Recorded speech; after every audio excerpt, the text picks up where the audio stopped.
अस्सलाम वालेकुम everyone, welcome back to our channel. कैसे हैं आप सब लोग? उम्मीद करती हूँ सब ठीक ठाक होंगे और खैरियत से होंगे।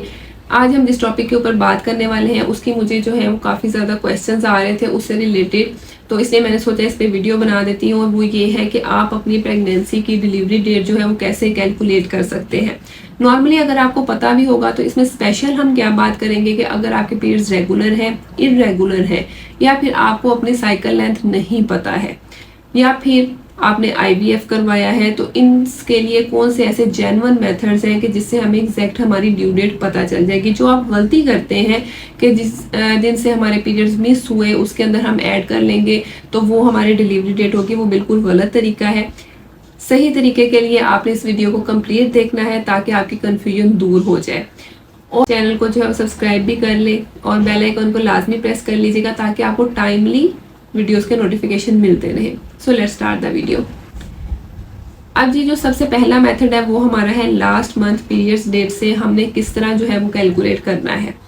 जब आपके पीरियड्स मिस होंगे उस टाइम पे आपने ये नहीं करना है कि उस दिन से आप कैलकुलेट करें। आपने हमेशा कैलकुलेट करना होता है जब आपके पीरियड्स आए होते हैं, उसके बाद आपकी प्रेगनेंसी हुई होती है तो उस पीरियड्स के फर्स्ट डे से, क्योंकि आपके एग की एज जो होती है वो फर्स्ट डे से ही स्टार्ट हो जाती है। एग्जाम्पल के साथ इसको समझेंगे कि अगर आपके लास्ट मंथ पीरियड्स जो डेट थी वो थी 1 जनवरी, तो इसमें आप ऐड कर देंगे 280 डेज। 280 डेज जो होते हैं वो तकरीबन 40 वीक्स होते हैं, तो इज इक्वल टू आएगा 7 अक्टूबर। तो 7 अक्टूबर जो है वो आपकी डिलीवरी डेट होगी। अब ये तो बात होगी जी 28 डेज की है, तो 28 तो हर किसी का होता नहीं है साइकिल। किसी का 26 होता है, किसी का 30 होता है, किसी का इससे भी ज़्यादा और कम हो सकता है। इसमें आपने कैसे फार्मूला को एडजस्ट करना है कि आपने स्टैंडर्ड हमारा 28 डेज ही है, आपने 28 में से माइनस या प्लस करने हैं उतने दिन जितने का आपका साइकिल है। एग्जाम्पल के साथ समझाऊंगी कि अगर जो है वो आपका साइकिल जो है वो 26 डेज का है, मतलब 26 डेज के बाद आपको पीरियड्स आ जाते हैं, तो आपने 28 माइनस 26 कितने डेज पीछे आते हैं? 2 डेज। तो 2 डेज आपने 28 में से कम कर देने हैं, क्योंकि स्टैंडर्ड जो है वो आपका 28 डेज का है, तो 26 क्या है, 2 डेज कम हो रहे हैं, तो आपने फार्मूला में से 2 डेज को माइनस करना है। इसी तरह अगर आपका 30 डेज का साइकिल है तो इसमें क्या हो रहा है, 28 में 2 ऐड होके 30 बन रहे हैं ना, तो आपने फार्मूला में 2 डेज प्लस कर देने हैं। जैसे कि लास्ट मंथ पीरियड डेट 1 जनवरी थी आपकी, ठीक है। अब अगर आपका साइकिल 26 डेज का है तो आपने क्या करना है, 1 प्लस 278, ठीक है, 280 नहीं करना है, तो आपका आंसर आएगा 5 अक्टूबर। तो आपकी डिलीवरी डेट होगी 5 अक्टूबर। इसी तरह अगर आपका जो है वो 30 डेज का साइकिल है तो आप करेंगे 1 जनवरी को अगर पीरियड्स आए थे तो 1 प्लस 282, तो आपकी जो डेट आएगी 9 अक्टूबर, वो आपकी डिलीवरी डेट होगी। सो आई होप कि ये चीज़ आपको समझ आ गई होगी। अब बात करते हैं कि अगर हमें कभी 26 को आ जाते हैं, कभी 25 को, कभी 30 को, कभी 40 को, तो आपने क्या करना है, तो आपने एवरेज निकालनी है। एवरेज किस तरह निकालते हैं आई होप आपको पता होगा। आपने जो है वो सबको प्लस करके उतने पे डिवाइड करेंगे, नंबर ऑफ जो आपके मंथ्स होंगे, तो आपकी एक एवरेज निकल आएगी कि इतने एवरेज के बाद आपको पीरियड्स आते हैं, तो वो आपकी एवरेज साइकिल लेंथ हो जाएगी। उसमें फिर आपने क्या फॉर्मूला अप्लाई करना है, उसमें आप अप्लाई करेंगे last month periods plus 280 minus bracket में 28 माइनस एवरेज साइकिल लेंथ। अब सपोज कर लेते हैं अगर आपकी एवरेज जो आई है वो 35 आई है, तो आप करेंगे 1 प्लस 287 इज इक्वल टू 14 अक्टूबर। तो 14 अक्टूबर जो होगी वो आपकी ड्यू डेट होगी। अच्छा, बहुत से केसेस में जो है ना आपकी डिलीवरी डेट एक हफ्ता ऊपर नीचे हो जाती है, वो नॉर्मल है, उसमें आपने परेशान नहीं होना। अब सेकंड मेथड है ओवुलेशन से कैलकुलेट करने का। अगर आपको अपनी ओवुलेशन डेट पता है कि हमारे इस टाइम पे ओवुलेशन हुई थी और हमारा एग जो है वो जी निकला था, तो आपने वो अपनी नोट करके रखनी है।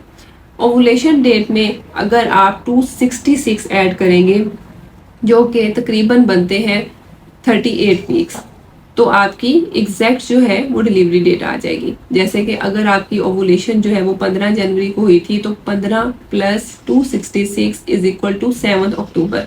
तो 7 अक्टूबर जो होगी वो आपकी ड्यू डेट होगी। अब अगर आपके पीरियड्स रेगुलर हैं तब भी आपको अपनी ओवुलेशन का पता है तो सेम मेथड है। अगर इरेगुलर है उस टाइम पे भी अगर आपको अपनी ओवुलेशन का पता है तो उसमें भी आप सेम यही फार्मूला अप्लाई करेंगे। लेकिन उस टाइम पे ओवुलेशन थोड़ी सी कैलकुलेट करना मुश्किल हो जाता है, लेकिन उसमें आपने सिम्टम्स से और ओवुलेशन किट यूज करते हुए जो है वो अपनी उसको नोट करना है कि ये हमारी ओवुलेशन थी। नेक्स्ट जो है वो क्या मेथड होता है, अगर जी आपको किसी भी चीज़ का नहीं पता, आपको ओवुलेशन का नहीं पता है, आपको पीरियड्स की डेट का नहीं पता है, आपका अल्ट्रासाउंड करवाया जाता है। अगर तो बिल्कुल स्टार्टिंग है, ठीक है, स्टार्टिंग में आपका 8वें हफ्ते से 12वें हफ्ते में एक स्पेशल अल्ट्रासाउंड किया जाता है जिसमें आपके जो बेबी की एज होती है वो देखी जाती है। अल्ट्रासाउंड की मदद से वो एग्जैक्ट पता चल जाता है कि क्या जो है वो एज आ रही है, क्योंकि उसकी स्पेसिफिक मेजरमेंट्स होती हैं और वो स्टैंडर्ड होती हैं कि अच्छा इस टाइम पे इतनी मेजरमेंट्स होंगी, तो उसके लिहाज से जो बच्चा होता है उसकी एज का पता चल जाता है और उसके अकॉर्डिंग जो है वो आपकी डिलीवरी डेट को डॉक्टर जो है वो मेंशन कर देती हैं कि एक्सपेक्टेड जो है वो डिलीवरी डेट ये है। अब क्या होता है, अक्सर केसेस में अल्ट्रासाउंड में कुछ और आ रही होती है डेट, और जो है वो जब हमने कैलकुलेट की होती है वैसे मैनुअली तो वो कुछ और आ रही होती है। उसमें भी आपने परेशान नहीं होना, क्योंकि हमेशा जो है वो 1 हफ्ते 2 हफ्ते का डिफरेंस आ जाता है। कभी जो है वो बच्चा बहुत ज़्यादा हेल्दी होता है तो उसकी मेजरमेंट्स थोड़ी ज़्यादा आती हैं, तो वो लगता है कि थोड़ा बेबी जो है वो बड़ा है, उसकी एज ज़्यादा है। कभी थोड़ा वीक होता है तो उसकी वजह से कम आ जाती हैं, तो माँ इस चीज़ में परेशान होती हैं कि 1 हफ्ता और 2 हफ्ता जो है वो ऊपर नीचे डेट हो रही है। इसके अलावा जो है अगर आप अपना ब्लड टेस्ट करवाती हैं, अगर जी बिल्कुल स्टार्टिंग है या आपका कोई भी जो है वो स्टार्टिंग में वीक चल रहा है और आपको नहीं पता, तो अगर आप अपना ब्लड टेस्ट करवाएंगी तो उसमें बीटा HCG का जो ब्लड होता है टेस्ट होता है उसमें भी आपको पता चल जाता है कि आपके जो है वो बेबी की क्या एज है। उस वैल्यू के लिहाज से जो स्पेसिफिक वैल्यू आती है, उसके आगे भी स्टैंडर्ड वैल्यूज दी होती हैं, उसमें भी आप आइडिया लगा सकती हैं। अब बात करते हैं कि जी IVF के केस में आपको कैसे पता चलेगा। IVF के केस में जिस दिन पे आपका एम्ब्रियो ट्रांसफर होता है, 2 तरह के एम्ब्रियो होते हैं, फ्रेश एम्ब्रियो ट्रांसफर है, फ्रोजन एम्ब्रियो ट्रांसफर है। इवन आपके पीरियड्स रेगुलर है, इरेगुलर है, तो इस केस में जब आपका एम्ब्रियो ट्रांसफर होता है उसके अंदर हम प्लस करते हैं 266 डेज। अब 2 तरह का जो होता है इसमें एम्ब्रियो ट्रांसफर होता है प्लस, क्योंकि एम्ब्रियो की एज भी काउंट की जाती है। 3 एम्ब्रियो की एज के लिहाज से जो है वो फार्मूला होता है, एक 5 एम्ब्रियो के लिहाज से होता है। तो आपने अगर 3 वाला करवाया है तो उसमें क्या होगा, ट्रांसफर डेट प्लस 266 माइनस 3, तो जो भी आपकी डेट आएगी वो आपकी एक्सपेक्टेड डिलीवरी डेट होगी। एग्जाम्पल के साथ समझते हैं, अगर जो है वो आपका एम्ब्रियो ट्रांसफर हुआ था 15 जनवरी को, तो इसमें हम ऐड करेंगे 266 माइनस कर देंगे 3, और अगर आपका 5 एम्ब्रियो ट्रांसफर है तो उसमें क्या होगा 15 प्लस 266 माइनस 5, तो डेट आएगी 3 अक्टूबर। तो आपकी जो डिलीवरी की डेट होगी वो आपकी 3 अक्टूबर होगी। एम्ब्रियो ट्रांसफर के केस में भी हम ओवुलेशन से भी जो है वो कैलकुलेट कर सकते हैं। ओवुलेशन जो है वो इंड्यूस करवाई जाती है जब भी आपका IVF होता है, और वो जो टाइम होता है वो नोट कर लिया जाता है। तो सेम फार्मूला जो हम नेचुरली जब ओवुलेशन होती है उसमें अप्लाई करते हैं वही हम IVF के केस में भी अप्लाई करेंगे। नेक्स्ट जो है वो बहुत सी एप्लीकेशंस भी अवेलेबल होती हैं, उसमें आप सिंपली जो है वो जस्ट अपने last month periods date put करते हैं, साइकिल पुट करते हैं, और वैसे भी वो आपको बताता रहता है कि ये आपका जो है वो वीक बन रहा है, ये आपका मंथ बन रहा है। अगर जो है वो 40 वीक से कभी मुझे मैसेज आता है कि जी ज़्यादा हो गया टाइम, अब हम क्या करें, तो 40 वीक से अगर आपका ज़्यादा हो गया और आपका जो है वो प्लान किया गया है कि C सेक्शन नहीं होना, नॉर्मल होना है, तो आप थोड़ा वेट करें। आपको 1 हफ्ते के अंदर दर्द स्टार्ट हो जाती है, नहीं होती है तो आप डॉक्टर के पास जाएं, वो फिर चेक करेंगे कि आपको आर्टिफिशियली इंड्यूस करना है या फिर नेक्स्ट क्या प्रोसीजर करना है। और अगर जो है आपका C सेक्शन ऑलरेडी प्लान होता है तो उसमें कभी भी 40 वीक्स का वेट नहीं किया जाता, अक्सर जो है वो डॉक्टर 38 वीक्स तक जो है वो आपकी डिलीवरी करवा देती हैं। सो आई होप कि इस वीडियो से आपकी सारी कन्फ्यूजन दूर हो गई होगी। अगर आपका फिर भी कोई क्वेश्चन है आप मुझे कमेंट सेक्शन में कर सकते हैं। इंशाल्लाह नेक्स्ट वीडियो में मुलाकात होगी, तब तक के लिए अल्लाह हाफिज़।